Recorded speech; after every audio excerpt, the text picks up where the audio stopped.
Jenderal Purna Dr. Andes Hugeng Iman Santoso. Hugeng Iman Santoso. Ia lahir di Pekalongan pada 14 Oktober 1921. Ia merupakan putra sulung dari pasangan Sukaryo Karyohatmodjo dan Umi Kalsum. Ia memiliki istri yang bernama Meriati Mary Ruslani dan meninggal pada 14 Juli 2004. Hugeng Iman Santoso, tokoh militer Indonesia yang merupakan salah satu penandatangan petisi 50.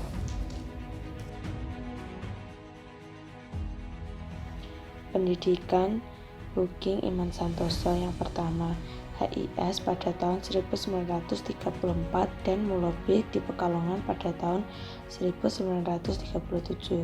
Yang kedua di AMS Yogyakarta pada tahun 1940. Yang ketiga, pendidikan Adjun Inspektur Polisi di Pekalongan pada tahun 1943. Yang keempat, Sekolah Tinggi Polisi di Sukabumi pada tahun 1944. Yang kelima, di Provost Marshal General School Amerika Serikat pada tahun 1950. Yang keenam, PTIK pada tahun 1952.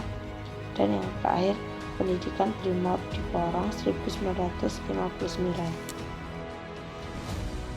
Hugeng Iman Santoso menempuh karir yang pertama sebagai Kapolsek Jombang di Semarang pada tahun 1945, yang kedua Kepala DPKN di Surabaya pada tahun 1952 sampai 1955, yang ketiga sebagai Kepala Reskrim Sumatera Utara pada tahun 1955 sampai 1959, yang keempat sebagai Kepala Jabatan Imigrasi pada tahun 1960 sampai 1965, yang kelima Menteri Iuran Negara pada tahun 1966 sampai 1967, yang keenam Deputi Operasi Menpanga pada tahun 1967 sampai 1968, yang terakhir sebagai Kapolri pada tahun 1968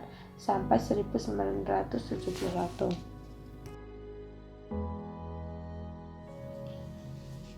Hugeng Iman Santoso yang lahir pada 14 Oktober 1921 dan meninggal pada 14 Juli 2004.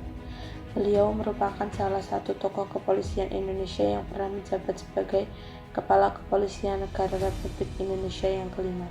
Hugeng terkenal sebagai polisi yang paling berani dan jujur di Indonesia oleh media dan masyarakat.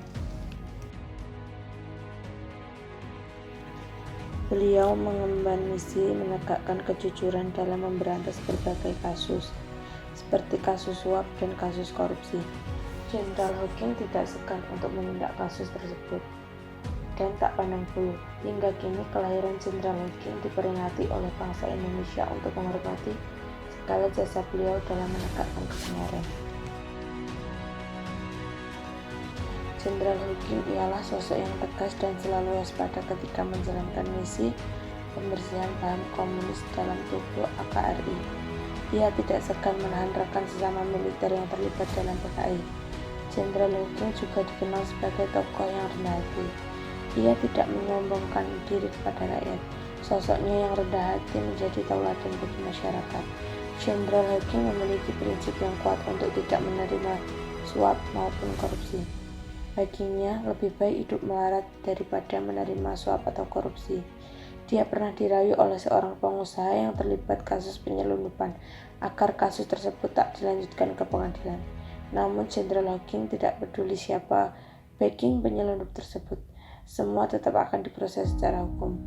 Pengusaha tersebut bahkan memberi hadiah mewah ke alamat rumah Jenderal Hugeng. Semua pemberian dari pengusaha tersebut ditolak mentah-mentah dan langsung dikembalikan oleh Jenderal Hugeng. Ketika ia ditugaskan di Medan, Sumatera Utara, Hugeng mendapat tugas untuk memberantas penyelundupan dan perjudian di daerah tersebut. Ia dijemput oleh seorang utusan dari bandar judi di Pelabuhan Belawan dan mengatakan mereka sudah menyiapkan mobil dan rumah untuk Huging. Namun, Huging dengan halus menolak tawaran tersebut dan memilih tinggal di hotel dapur menunggu sampai rumah dinasnya tersedia.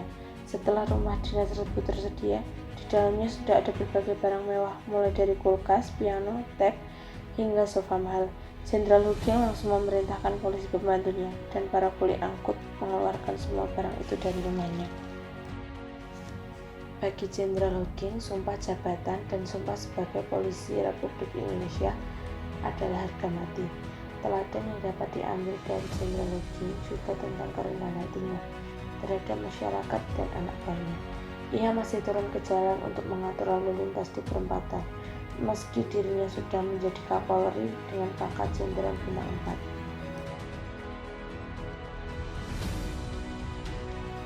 Jenderal Huging berpendapat, seorang polisi adalah pelayan masyarakat yang tugasnya adalah mengayomi masyarakat, tak peduli seberapa tinggi pangkatnya.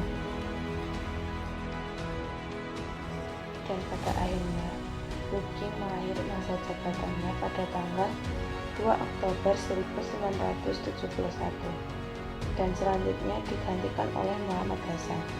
Huging Iman Santoso meninggal dunia di Rumah Sakit Cipto Mangunkusumo atau RSCM Jakarta pada Rabu 14 Juli 2004 pukul 12:30.